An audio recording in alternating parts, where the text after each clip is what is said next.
ಕರ್ನಾಟಕದ ಭಾರತೀಯ ರಾಷ್ಟ್ರೀಯ ಕಾಂಗ್ರೆಸ್ ಪಕ್ಷದ ಹಿರಿಯ ಧೀಮಂತ ರಾಜಕಾರಣಿ, ಪ್ರಸ್ತುತ ಕರ್ನಾಟಕ ಸರ್ಕಾರದಲ್ಲಿ ಕ್ಯಾಬಿನೆಟ್ ಸಚಿವರಾಗಿ ಮತ್ತು ಕರ್ನಾಟಕದ ಶಾಸಕಾಂಗ ಮೇಲ್ಮನೆಯಾದ ಕರ್ನಾಟಕ ವಿಧಾನ ಪರಿಷತ್ತಿನ ಸದನದ ನಾಯಕರಾದ ಮಾನ್ಯ ಶ್ರೀ ಎನ್.ಎಸ್. ಬೋಸರಾಜು ಅವರ ಪರಿಚಯ. ಮಾನ್ವಿ ತಾಲೂಕಿನ ಜೀನೂರು ಗ್ರಾಮದಲ್ಲಿ ಕೃಷಿ ಚಟುವಟಿಕೆಗಳೊಂದಿಗೆ ಹೊಸ ಗೊಬ್ಬರ ವ್ಯಾಪಾರದಲ್ಲಿ ತೊಡಗಿ ಈ ಭಾಗದ ತುಂಗಭದ್ರಾ ಎಡದಂಡೆ ಕಾಲುವೆ ಅಚ್ಚುಕಟ್ಟು ರೈತರ ನೀರಾವರಿ ಸೌಲಭ್ಯಕ್ಕಾಗಿ ಧ್ವನಿಯಾಗಿ ವಿವಿಧ ತಳಿ ಭತ್ತದ ಬೆಳೆ ಪರಿಚಯಿಸುವ ಮೂಲಕ ಈ ಮಣ್ಣಿನ ಮಗನಾಗಿ 50 ವರ್ಷಗಳ ಸುದೀರ್ಘ ಪಯಣದಲ್ಲಿ ಕೃಷಿ ಮತ್ತು ನೀರಾವರಿ ತಜ್ಞತೆಯ ಕೇಂದ್ರ ಬಿಂದುವಾದವರು. ಜನ್ಮಸ್ಥಳ ಮಹಿಮೆಯೋ ಅಥವಾ ನೇತಾಜಿ ಸುಭಾಷ್ ಚಂದ್ರ ಬೋಸ್ ಅವರ ಹೆಸರು ನಾಮಕರಣದ ಪ್ರಭಾವವೋ, ಆಟೋಮೊಬೈಲ್ ಇಂಜಿನಿಯರಿಂಗ್ ಪದವಿ ಹೊಂದಿದ್ದರೂ ಮಣ್ಣಿನ ಋಣದ ಸೆಳೆತಕ್ಕೆ ಕೃಷಿ ಕ್ಷೇತ್ರದಲ್ಲಿ ತೊಡಗಿಸಿಕೊಂಡು ಕೃಷಿಯೊಂದಿಗೆ ರಾಜಕೀಯ ಕ್ಷೇತ್ರದಲ್ಲಿ ಪ್ರಬಲ ವಿಶಾಲ ವೃಕ್ಷಯವಾಗಿ ತಲೆ ಎತ್ತಿ ಅದೆಷ್ಟೋ ಯೋಜನೆಗಳ ಫಲ ಜಿಲ್ಲೆಗೆ ನೀಡಿದ ಮಹಾನ್ ನಾಯಕ.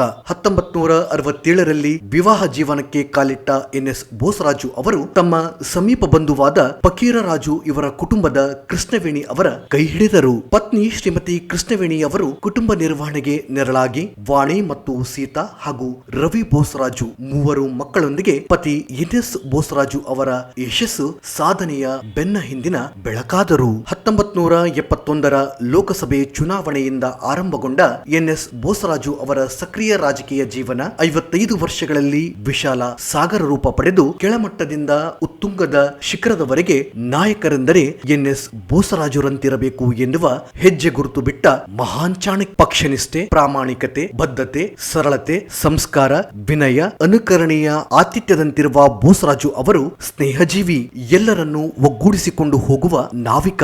ಬಿರುಸಿನ ರಾಜಕೀಯ ಚಟುವಟಿಕೆಗಳ ಮಧ್ಯೆ ಪತ್ನಿ ಕೃಷ್ಣವೇಣಿ, ಮಕ್ಕಳು, ಮೊಮ್ಮಕ್ಕಳು ಹಾಗೂ ಸಹೋದರರ ಕುಟುಂಬಗಳೊಂದಿಗೆ ಕಾಲ ಕಳೆಯುವ ಬಂಧವು. ಸುದೀರ್ಘ 50 ವರ್ಷಗಳ ರಾಜಕೀಯ ಜೀವನದಲ್ಲಿ ಅನೇಕ ಹಂತದ ಅಧಿಕಾರ ಕಂಡ ಎನ್.ಎಸ್. ಬೋಸರಾಜು ಅವರು 2023 ಮೇ 26ರಂದು ರಾಜ್ಯ ವಿಧಾನಸೌಧದಲ್ಲಿ ಎನ್.ಎಸ್. ಬೋಸರಾಜು ಎಂಬ ನಾನು ಎಂದು ರಾಜ್ಯ ಸಂಪುಟ ಸಚಿವ ಸ್ಥಾನದ ಪ್ರಮಾಣ ವಚನ ಸ್ವೀಕರಿಸಿದರು. ಸಂಪುಟ ಸೇರಿ ಕಾಂಗ್ರೆಸ್ ಪಕ್ಷದ ಇತಿಹಾಸದಲ್ಲಿ ಹೊಸ ದಾಖಲೆ ಬರೆದ ಕೀರ್ತಿ ಇವರದು. ರಾಜ್ಯದಲ್ಲಿ ಎಸ್. ಬಂಗಾರಪ್ಪ ಅವರು ಮುಖ್ಯಮಂತ್ರಿ ಆಗಿದ್ದ ಅವಧಿಯಲ್ಲಿ ಅವರ ನಿಕಟವರ್ತಿಗಳಲ್ಲಿ ರಾಜಕೀಯ ಪ್ರಭಾವವನ್ನು ವ್ಯಕ್ತಿಗತ ಜೀವನಕ್ಕಿಂತ ರೈತರು ಮತ್ತು ರಾಯಚೂರು ನಗರ ಕುಡಿಯುವ ನೀರಿನ ಸಮಸ್ಯೆ ನಿವಾರಣೆಗೆ ಬಳಸುವ ಮೂಲಕ ಗಣೇಕಲ್ ಜಲಾಶಯ ನಿರ್ಮಾಣದ ಮೂಲಕ ಜನಪರ ಕಾಳಜಿ ಪ್ರದರ್ಶಿಸಿದರು. ಪಕ್ಷ ಸಂಘಟನೆಯಲ್ಲಿ ಮುಂಚೂಣಿಯಲ್ಲಿ ನಿಲ್ಲುವ ಬೋಸರಾಜು ಅವರು 1990ರಲ್ಲಿ ನಗರ ಕಾಂಗ್ರೆಸ್ ಸಮಿತಿ ಮಹಮ್ಮದ್ ಉಮರ್, ಎ ಪಾಪಾರೆಡ್ಡಿ, ದಿವಂಗತ ಎಂ ಈರಣ್ಣ ಅವರೊಂದಿಗೆ ವೇದಿಕೆ ಹಂಚಿಕೊಂಡಿದ್ದರು. ರಾಜ್ಯ ಸಂಪುಟದಲ್ಲಿ ಸುದೀರ್ಘ ಸಚಿವರಾಗಿ ವಿವಿಧ ಖಾತೆ ನಿರ್ವಹಿಸಿದ ಹಿರಿಯರಾದ ನಾಯಕರಾದ ಮಲ್ಲಿಕಾರ್ಜುನ್ ಖರ್ಗೆ, ದಿವಂಗತ ಧರ್ಮಸಿಂಗ್, ಎಚ್.ಕೆ. ಪಾಟೀಲ್ ಹಾಗೂ ದೇಶಪಾಂಡೆ ಸೇರಿದಂತೆ ಇತರ ಮುಖಂಡರಾದ ಕೊಂಡಯ್ಯ ಹಾಗೂ ಕಾಂಗ್ರೆಸ್ ನಾಯಕರೊಂದಿಗೆ ಸದಾ ಚಟುವಟಿಕೆಯಲ್ಲಿರುವ ಕಾಂಗ್ರೆಸ್ ಕಟ್ಟಾಳು ಎನ್.ಎಸ್. ಬೋಸರಾಜು.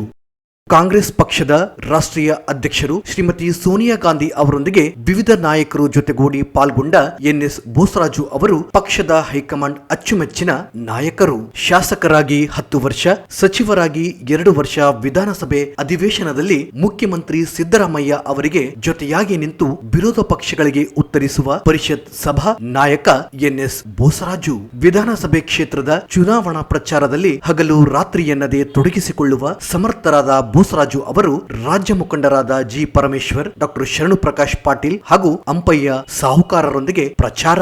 ಭಾರತ ಜೋಡೋ ರೂವಾರಿ ರಾಷ್ಟ್ರೀಯ ಕಾಂಗ್ರೆಸ್ ಪಕ್ಷದ ಅಧ್ಯಕ್ಷರು, ಯುವ ನಾಯಕ ರಾಹುಲ್ ಗಾಂಧಿ ಅವರೊಂದಿಗೆ ಬೋಸರಾಜು ಅವರ ಸಂಬಂಧ ರಾಜಕೀಯಕ್ಕೆ ಆನೆ ಬಲಕ್ಕೆ ಸಮಾನ.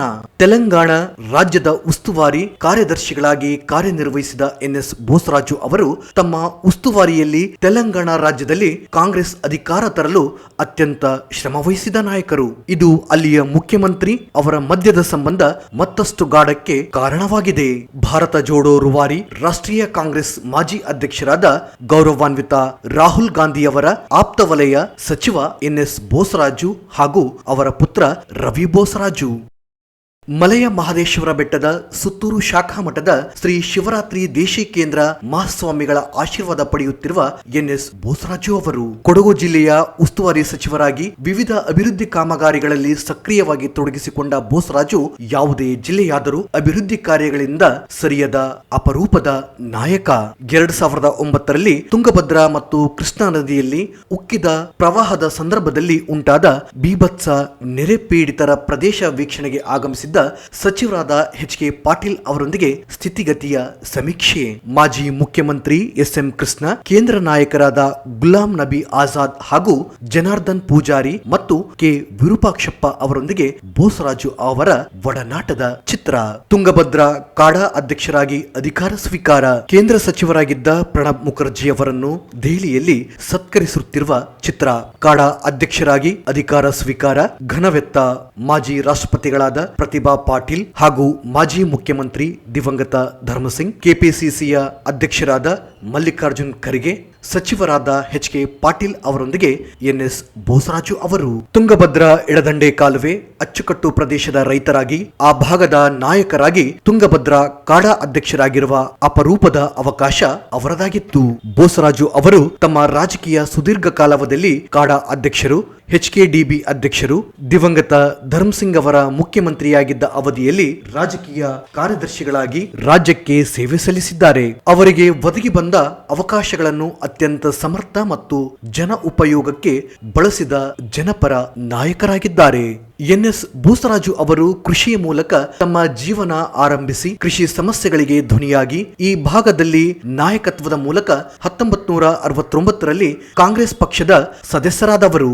ಮಾನ್ವಿ ತಾಲೂಕು ಅಧ್ಯಕ್ಷರಾಗಿ ಪಕ್ಷ ಸಂಘಟನೆಯೊಂದಿಗೆ ರಾಜ್ಯ ಮತ್ತು ರಾಷ್ಟ್ರೀಯ ನಾಯಕರ ಗಮನ ಸೆಳೆದು ಸುಮಾರು 10 ವರ್ಷಗಳ ಕಾಲ ಜಿಲ್ಲಾ ಅಧ್ಯಕ್ಷರಾಗಿ ರಾಯಚೂರು, ಕೊಪ್ಪಳ, ಅಖಂಡ ಜಿಲ್ಲೆಯ ಕ್ರಿಯಾಶೀಲ ನಾಯಕರಾಗಿ ಗುರುತಿಸಿಕೊಂಡವರು.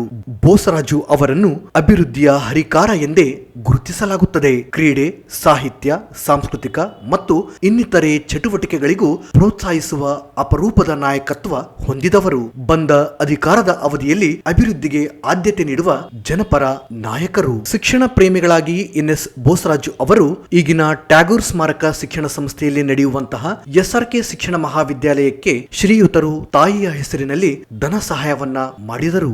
ಹಾಗೆಯೇ ರಂಗಮಂದಿರದ ಪಕ್ಕದಲ್ಲಿ ಸೀತಾ ಸುಬ್ಬರಾಜು ಪದವಿ ಮಹಾವಿದ್ಯಾಲಯ ಎಂಬ ನಾಮಾಂಕಿತದಿಂದ ಕಾಲೇಜನ್ನ ನೋಡಬಹುದು. ಇದರಿಂದ ಅವರು ಎಷ್ಟರ ಮಟ್ಟಿಗೆ ಶಿಕ್ಷಣ ಪ್ರೇಮಿಗಳಾಗಿದ್ದಾರೆ ಎಂಬುದು ಅರ್ಥವಾಗುತ್ತದೆ. ಈಗಿನ ಹೊಸ ಮಿನಿ ವಿಧಾನಸೌಧ ಕಟ್ಟಡ ಕಟ್ಟಲು ಸ್ಥಳವನ್ನ ಹುಡುಕಿ ಅದನ್ನು ಊರ ಹೊರಗಿನ ವಲಯದಲ್ಲಿ ಎಕ್ಲಾಸ್ಪುರದ ಸೀಮಾಂತರದಲ್ಲಿ ಕೆಲಸ ಪೂರ್ಣಗೊಳಿಸುವಲ್ಲಿ ಬಹಳ ಶ್ರಮಪಟ್ಟರು. ಅಲ್ಲದೆ ಬಹಳ ದಿವಸದಿಂದ ನೆನೆಗುದಿಗೆ ಬಿದ್ದಿರುವ ಮಾವಿನಕೆರೆಯ ಸೌಂದರ್ಯೀಕರಣಕ್ಕೆ ಹೆಚ್ಚಿನ ಗಮನ ಹರಿಸಿದರು. ನಗರಸಭೆಯಾಗಿದ್ದ ರಾಯಚೂರನ್ನು ಮಹಾನಗರ ಪಾಲಿಕೆಯನ್ನಾಗಿ ಮಾಡಲು ಯಶಸ್ವಿಯಾದರು. ಜೊತೆಗೆ ಏಮ್ಸ್ ಅನ್ನು ರಾಯಚೂರಿಗೆ ತರಲು ಹೋರಾಡುತ್ತಿದ್ದಾರೆ. ಒಂದಲ್ಲ ಎರಡಲ್ಲ ಅನೇಕ ಒಳ್ಳೆಯ ಅಭಿವೃದ್ಧಿ ಕಾರ್ಯಗಳನ್ನು ರಾಯಚೂರು ಜಿಲ್ಲೆಯ ಜನರಿಗೆ ಮಾಡುತ್ತಿದ್ದಾರೆ. ಶ್ರೀಯುತರು ಕೇವಲ ರಾಜಕೀಯ ಕ್ಷೇತ್ರಕ್ಕೆ ಅಲ್ಲದೆ ಸಾಹಿತ್ಯ ಪ್ರೇಮಿಗಳು ಹೌದು. ಹಲವಾರು ಕನ್ನಡ ಸಾಹಿತ್ಯ ಸಮ್ಮೇಳನಗಳನ್ನ ನಡೆಸಿ ಜಿಲ್ಲಾ ಮತ್ತು ತಾಲೂಕು ಕನ್ನಡ ಸಾಹಿತ್ಯ ಪರಿಷತ್ಗೆ ಬೆನ್ನೆಲುಬಾಗಿ ನಿಂತು ಸಾಹಿತಿಗಳಿಗೆ ಮತ್ತು ಸಾಹಿತ್ಯ ಕ್ಷೇತ್ರಕ್ಕೆ ಪ್ರೋತ್ಸಾಹ ನೀಡಿದವರು. ಇವರ ಸಮಗ್ರ ಜೀವನವನ್ನು ಅಭಿನಂದನಾ ಗ್ರಂಥ ರೂಪದಲ್ಲಿ ಹೊರತರುವ ಪ್ರಯತ್ನವೇ ಇಂದು ಲೋಕಾರ್ಪಣೆಗೊಳ್ಳುತ್ತಿರುವ ಚೈತನ್ಯ ಸಾಗರವಾಗಿದೆ.